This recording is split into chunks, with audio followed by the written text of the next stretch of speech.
Shabbat Shalom, Parshat Emor. How we treat handicaps is connected to the story of the temple.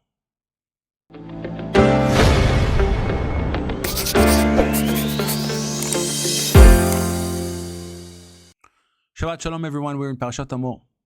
And I want to start off by saying this. When I was a teenager, and maybe you can understand what I'm saying, it was really hard for me when my friends went to volunteers, and it's something that happens a lot in Israel, with camps of special needs. Yes, in Israel, this is something that people do during the summer. There are a lot of camps and there are a lot of events for handicapped children. And you see volunteers, teenagers, youth, and we talk about it a lot in our stories because we contribute and we donate. One of the biggest projects we do is with those handicaps and special needs children.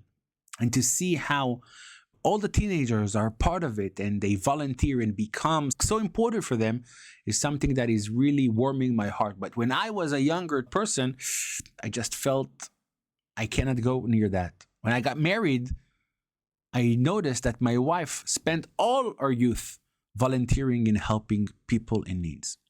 And I want to say this because Israel is one of the leading forces in helping and treating in therapy, in volunteer work, in houses, and just dedicate a lot of energy to kids, youth, adults with special needs, and most importantly, handicaps people. One of the reasons it is the case is just because we have a lot of war. And I've talked about it a couple of weeks ago, that while in the Olympic Games we're not so strong, go to the Paralympics and you will see people on wheelchairs and handicap. We are very, very strong because we have a lot of people that were injured during their army service and they need to change and switch their life into a different way of life. And you will see bravery like no other you can imagine.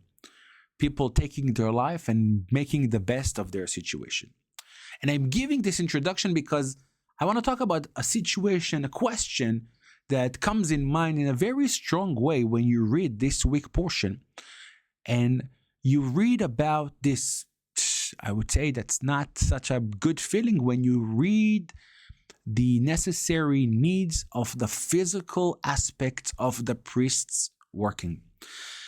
The verses says in chapter 21 in a very clear way that if somebody is handicapped, has a disease, has different blemishes in his body, he cannot work in the temple.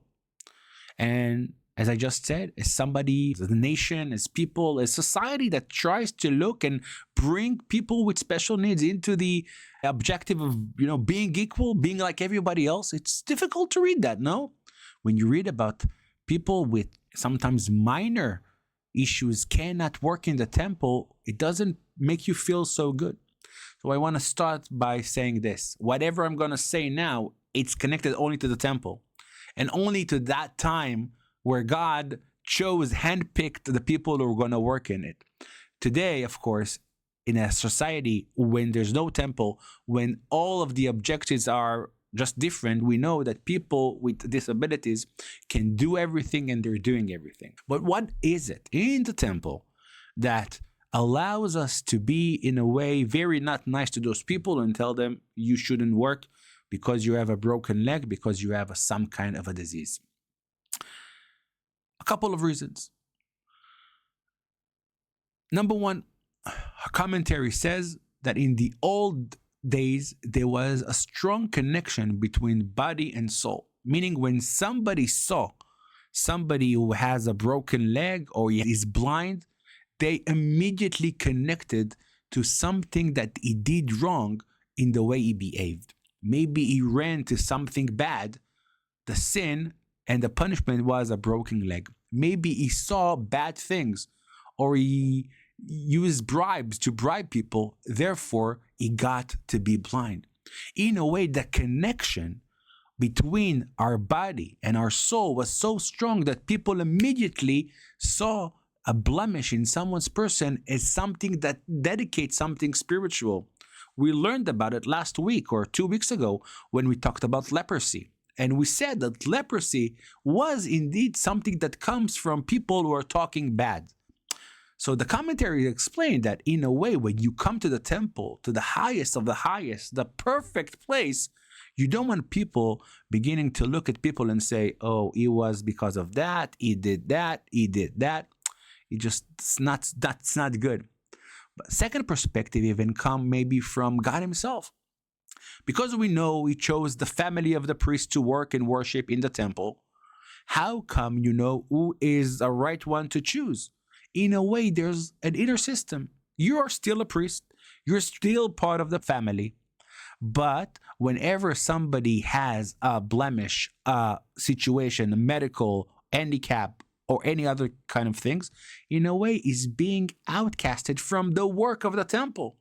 By the way, he still can do a lot of the things. He can eat in purity, and he is participating in a lot of rituals, but he cannot represent the people in working and worshiping. It is something very simple to understand. Our world is always a world that we see with our eyes and we judge with our eyes. In the world that we accept a lot of people and a lot of challenges, you still won't see people acting in TV, in the movies, or in ceremonies, being the MCs with problems, with difficulties, with challenges. We see more and more of that. But still, because we are human beings, because we judge by the cover, we have a problem with that. And the temple, in the highest, holiest place, you want the people to represent fullness, holiness, something that is very pure, high, almost perfect. But I like the last explanation the most. And this is somebody that I've mentioned here a lot, Rav Hirsch, and he explains as follows. He explains you need to understand. This goes back into the very basic of even what's religion. In the world, and especially in the Western world, it is looked upon that sometimes people that are religious, they have serious problems. You know why, as they say, people are religious? Because they're sick. Go to the hospital, they will say, and you will see everybody is praying. People are connected to God only in the time of trouble. If they're poor, if they're needy, if there's issues, now they have nobody to go to, so they go to God. And that's the problem. If you would go to the temple and you will see people that are attached in your brain to problems, to things that are not perfect, you would look at the temple as God, as a place that only needs the people that need help. Oh, they need comfort. Oh, they have problems. I understand why they're here. Not the reason. We're connected to God and we're connected to the temple and we're part of our religion, not because we have problems, because we know it's the right thing to do, because God is part of us, because we believe in Him. And it's a very deep message. How many times we encounter situations in life when you see people only in the bad times they go and reflect about God. We should tell them no. Even in the best time we should go and reflect about God. When somebody would come and sacrifice or come to the temple to visit, he was supposed to see there people that look perfect. They look perfect, they might be perfect, he's wrong. But in his mind he understands this is a place that the highest of the highest come. People that are really have everything they need. They're in the best spots. They're in the best place. They have no difficulties. They have no challenges. Of course, it's not the case. But in his mind, he said, if I have no problems, I can still find a place with God. I heard many stories of people that found God in the worst place. We talked a lot about the people, the kidnapped, the hostages in Gaza that in the tunnels found God. Here, Rav Hirsch says, we want to talk about people that found God in the highest places, in the most perfect places. People that have no issues, they had an amazing life, and in the highest moments of life, when they sold their company for millions, they were in perfect vacation somewhere in the world, then they said, it's amazing, but where is God? Where is God in my life? Therefore, in a very deep way, when you enter the temple, you understand you're in the highest place in the world. And the people that are worshiping here are in the highest situation. And of course, as I said in the beginning, all of this is connected to the time of the temple. Today, we bless and we care and we hope that people with difficulties and without difficulties, with challenges or not challenges, special needs or not, every person was created in the image of God. He is blessed and he should be part of the nation, part of the people, part of us. The story that I want to end with is a story that we hear in the Talmud. And there's a rabbi who's walking, and there's a person, it says it was a creature, it was very ugly. It says he was very ugly. And this rabbi says to him, who are you? Like, why are you so ugly? What's your problem? And the person is shocked and he says to him, you have problems with me? Go to the creator who created me. The rabbi feels so ashamed. He comes and he asks him for forgiveness and he says, with everything you learned, that's what you had to say to me? That I'm ugly? You haven't learned a thing. The rabbi chases him, asks for forgiveness and says to him, you're right.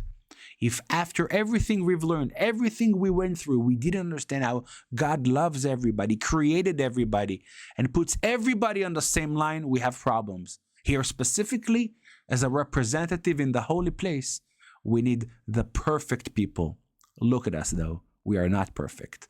This is us. That's then. Think about it. Shabbat Shalom.